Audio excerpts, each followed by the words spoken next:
Good morning again mga kabrothers. Maagang maaga pa si kabrother Ed ay palakad-lakad na. Exercise po. So dito tayo maglalakad-lakad. Exercise mga kabrothers sa kapapasikat ng araw sa Katihan mga kabrothers, dagat. So pasyal ko lang kayo dun sa sa isla dito malapit sa amin kung saan minsan malimit.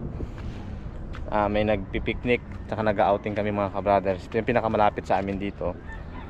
Yan, tinanggal ko na yung aking chinilas kasi maputik. Babaon yung ating chinilas dito.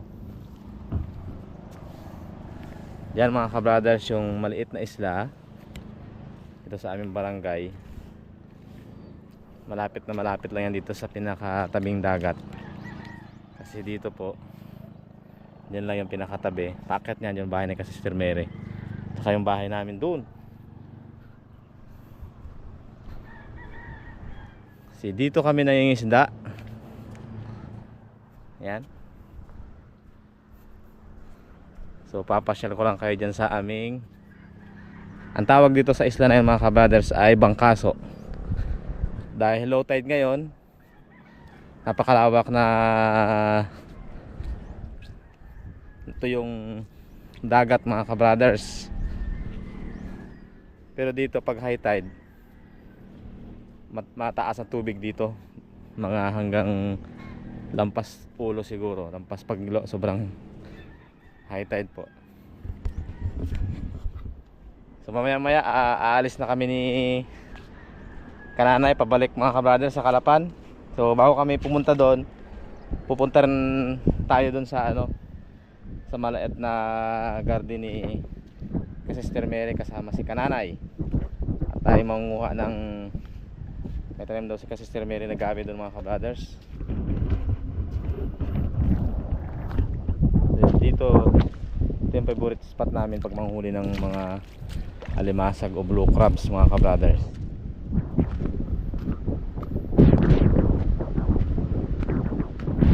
Kapag low tide mga kabrothers, pwedeng lakarin to dito lang. Napakalapit lang sa amin. Yan, meron din ditong katabing maliit na bato na walay. Pero dito maganda. Meron maliit na grupo ng mangroves dito sa part na ito. Pero pag dyan ay tubig na yung taas, delikado dyan maglakad kasi mayroong mga talaba na nanunugat ng paa. So ito yun mga brothers, parang white sand siya, ganda. So kitang kita mo yung paligid, yung bandang doon, bahay namin. Yan bandang barangay namin mga brothers. So mga nasa 200 meters o 300 meters lang layo mula sa playa. Napakaganda dito unwind, pasyal. Okay.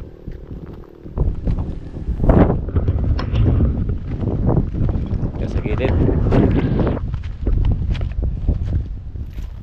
So mga kabrothers, itong island pala ito na maliit na malapit sa amin, may dispute pa ito mga kabrothers. Ibig sabihin mayroon kasing bumili itong island. Ngayon yung mga community dito ay parang hindi sila sang-ayon kasi magiging privatized tong island. So yung barangay at yung local government unit, iwan ko lang kung parang mayroon silang pending hearing ngayon o pending case na hindi ma-award to kasi ito ay public area mga kabrothers. Hopefully maging public pa rin ito kasi pag na-privatize na to at pag-aari na ng isang individual o isang company, so hindi na basta-basta makapasok dito yung mga taga dito sa amin. Kaya kung papasok man, merong entrance fee na. So nakalagay lang dito. Yan mga kabrothers, paalaala, natilihing malinis ang paligid, ilagay ang tamang lagayan ng basura, iwasang magbasag ng bote, bawal magputol ng puno. Kaya kalagay lang dyan.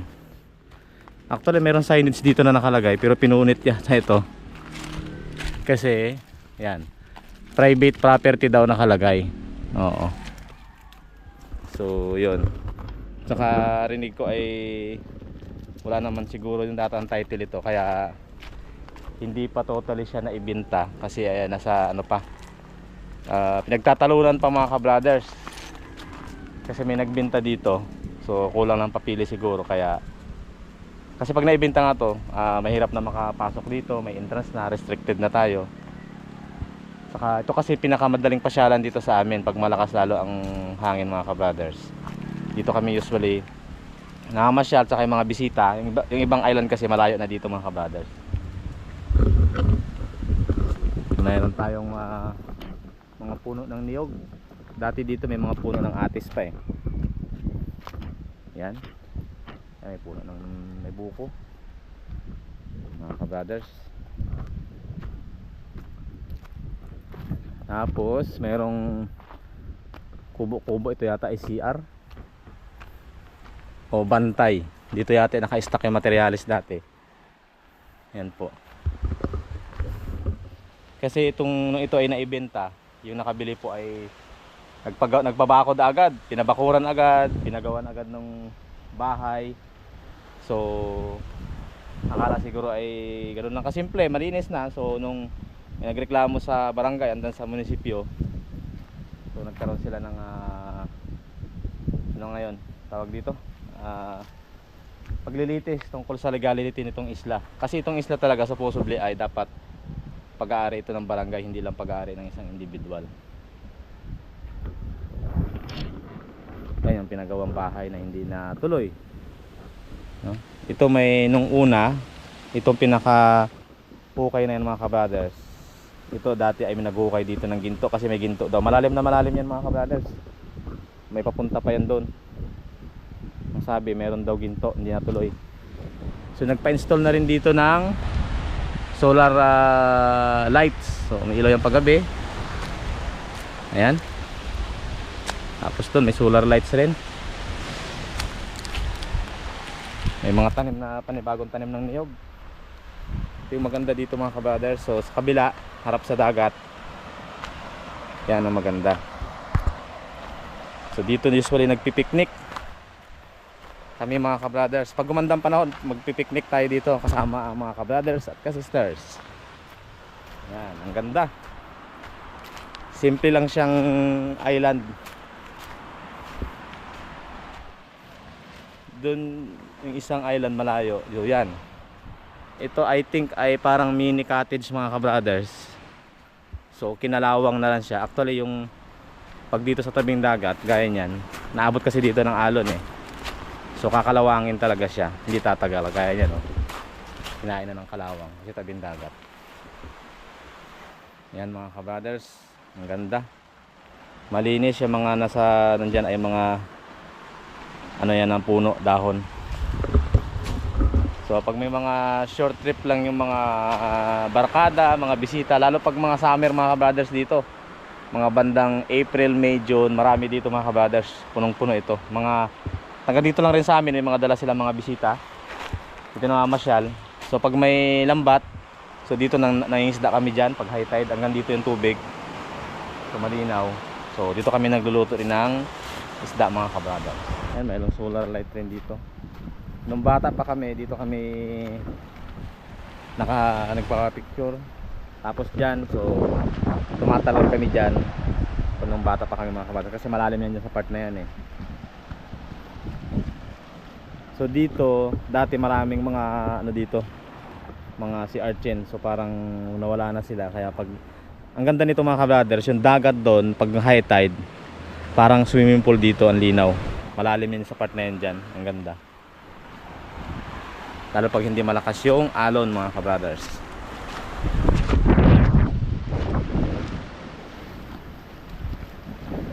Yan po yung likuran ng isla. Dito kami nangingisda kalimitan.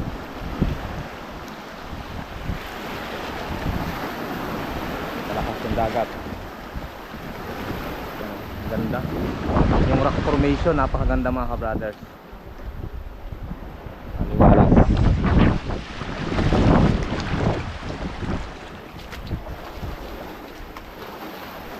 Op, yan.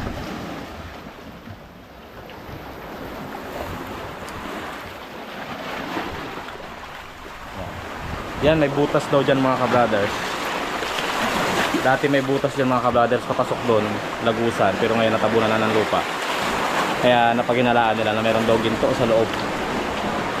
Pero wala naman pala.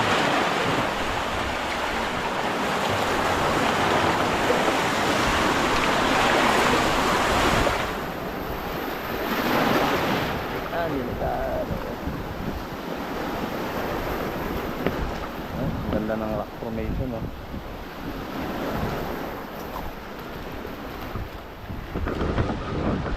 Saka dito sa island na to mga ka-brothers, marami na rin mga nag-ano dito, tawag dito, yung mga pictorial, ang mga bagong may kinakasal, prenup pictorial mga ka-brothers dito sa isla, gamit na gamit. Yun pala yung malalayong isla. Yan, island rin po yan. Ang tawag sa amin dyan, Aslom. Doon island rin po yun. Saka sa dulo, meron pa doon sa dulo pa mga ka-brothers na island. So pag mga maraming bisita, saka magandang panahon, doon kami pumupunta. Mas maganda doon sa area na yun mga ka-brothers. Pag by summer mga ka-brothers, so baka makabili si ka-brother Ed ng drone. So bibili ako ng drone mga ka-brothers. Papakita ko sa inyo yung paligid ko sa amin, yung ganda ng isla, saka yung surroundings, yung mga pinupuntahan namin ni ka-brother Eric sa Fishing Brothers. So try natin ipakita yung pinaka itaas na bahagi ng view mga ka-brothers. Ang ganda. Pero nung bata pa kami dito, takot na takot kami dito paggabi pumupunta, lalo pag mag-isa.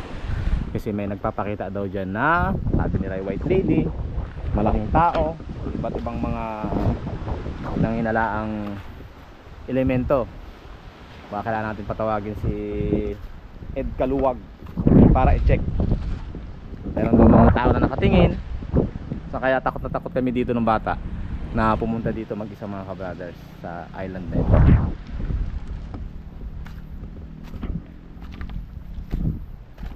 So dito, nangingisda kami dito. Yan.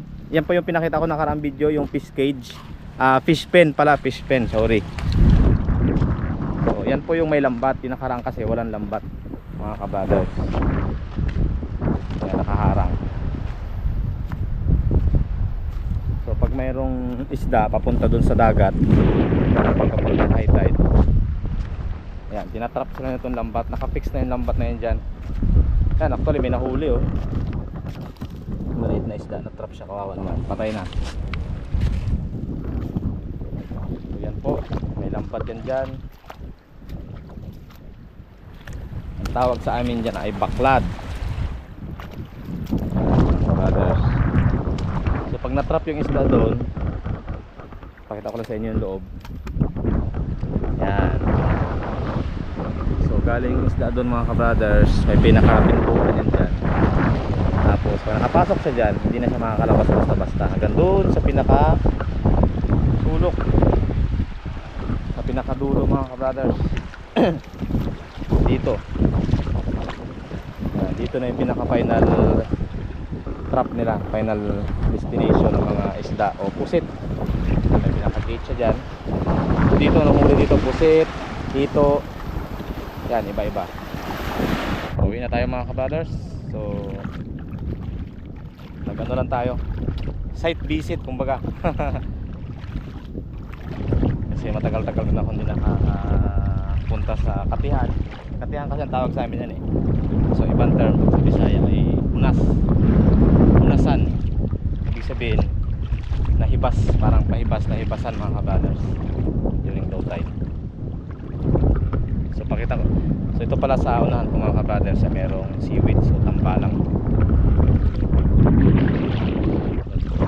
Merong kanso parang sa higil yan sa kanto. Yan mga ka-brothers, seaweeds po yan. Parang isa rin sa mga kinakain ng isda, pagkain na kumaral, rabbit fish. So nakatali siya dyan sa lubid, tapos merong styrofoam na pampalutang para hindi lumubog.